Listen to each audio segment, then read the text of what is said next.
From E.T. to a Harley Davidson.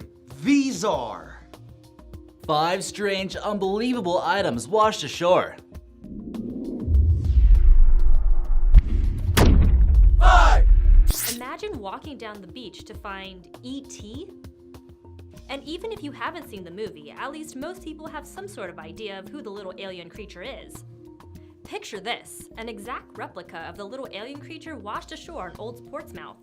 Beachgoers alerted police thinking it was a human body, but when emergency services came, they knew it wasn't exactly that. He was stolen from the home of Margaret Wells along with an iron and some jewelry, and he had some sentimental value as well. He was handcrafted by her daughter, who spent 3 months making it while enrolled in a makeup stage course. Wells went on to say there was only one replica in the entirety of England, so she knew it was hers. He was found missing a finger, but otherwise intact and in good shape. It's surprising to think that this little guy spent hours afloat and was unbelievably found just several miles from her house. I honestly would be terrified if I found him myself, but I guess E.T. did find his way home. 4. When Japanese man Ikuo Yokoyama lost his Harley Davidson in March of 2011 during the devastating tsunami, there's no way he thought he'd ever see it again. Well, after spending over a year riding waves around the world, the bike ended up in Graham Island, off the coast of British Columbia, over 4,000 miles away. Imagine the shock that Canadian man Peter Mark must have experienced when he came across the motorcycle, which was in a large white storage container along with golf clubs and camping equipment. Mark contacted a local TV station, and eventually Yokoyama was located through the bike's license plate number. Though the Harley was in a corroded state and covered in layers of rust, Yokoyama recognized it immediately in pictures. He considered offers to have his ride shipped back to Japan, but instead, he had it sent to the Harley Davidson Museum in Milwaukee to be displayed as a memorial to those who, like him, had been affected by the disaster. The find was just a small part of the 1.5 million tons of debris that drifted across the Pacific. Some of this debris has washed up on beaches across the west coast of the Americas, but most remains floating in the oceans around the world. 3. 57 handwritten love letters. What a romantic notion that letters from decades beforehand can be returned to their intended reader. That's what happened when 57 handwritten love letters were found in New Jersey after Hurricane Sandy. They were discovered by 14-year-old Patrick Cheney. His mother, Kathleen Cheney, helped him to rehabilitate the letters and find their original owners.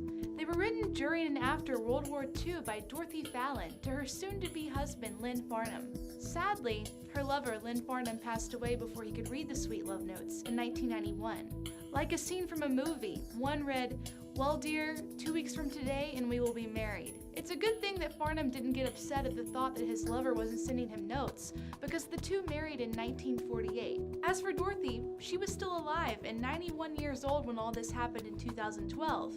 No word on her reaction, but we're certain she was pretty surprised. We know this love story is pretty simple, but it's still a better love story than Twilight. 2.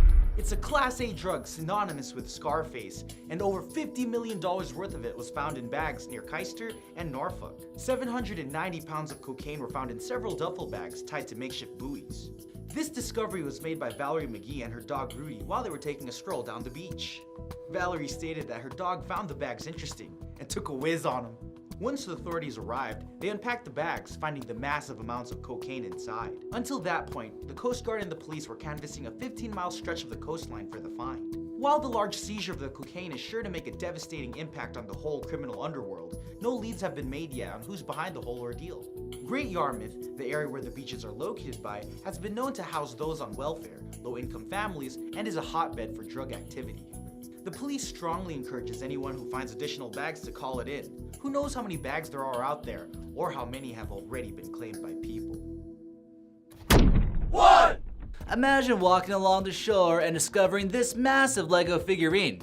There are certain things you might expect to see while walking along the beach, like a seashell or a message in a bottle, but an 8-foot tall Lego figurine is quite different. At first glance, you might think that kids are building more than just sandcastles on the beach nowadays. It was first spotted by a surfer on Yokohama Beach, located just south of Tokyo. He's wearing blue trousers and a shirt with a message, and it might take a little bit of thinking to try to figure out what the message means. It states "No real than you are" on the front and Ego Leonard on the back.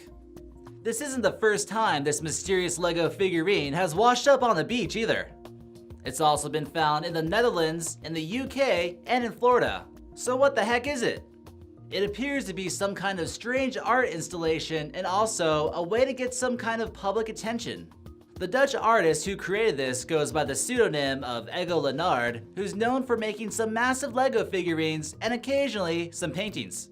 The true identity of the artist remains a secret, and it's unclear whether or not they're male or female. No one knows for sure how or why this Lego figurine ended up on the shore, but it doesn't seem to be any kind of marketing ploy from Lego or Legoland. Could the artist be trying to say that we are no more real than a Lego figurine? Whatever the message might be that they're trying to get across, it seemed important enough for them to pull off this massive stunt. Thanks for watching. Be sure to check out this video, 13 archaeological discoveries waiting to be made, and we'll see you next time.